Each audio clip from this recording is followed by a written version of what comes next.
Hello everyone, welcome back to our Excel tutorial series. Today, we're going to learn a powerful combination of functions, index and match. We'll see how to use these functions to efficiently retrieve data based on specific criteria. Let's jump right in. Here we have a dataset containing ID, name, score, city, and country columns. Our goal is to find the score of a particular person in a specific city. For instance, let's find Emily's score when she lives in Phoenix. To achieve this, we'll use the index and match functions.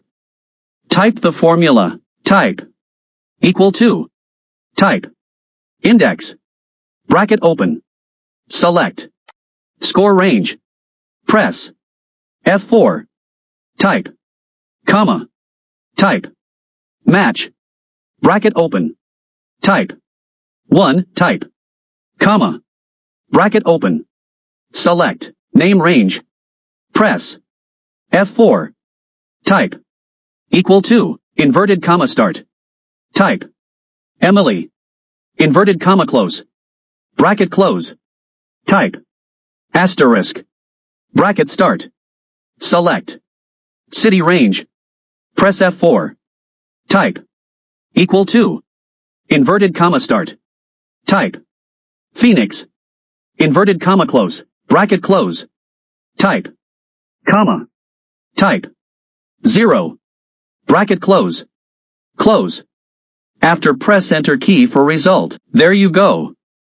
Emily's score when she lives in Phoenix is 98. Index function, this function returns the value of a cell in a specific row and column of a range. Match function, this function searches for a specified value in a range and returns the relative position of that item. Inside the match function, $B$2 $B$16 equals Emily, returns an array of true/false values where Emily's name is found. $D$2 $D$16 equals Phoenix, returns an array of true/false values where Phoenix is found. Multiplying these two arrays together creates a new array with true values only where both conditions are met.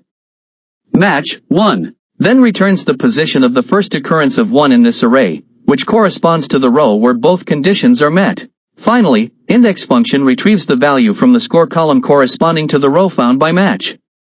And that's how you use index and match functions in Excel to find data based on specific criteria. If you found this tutorial helpful, don't forget to like, share, and subscribe for more Excel tips and tricks. Thank you for watching.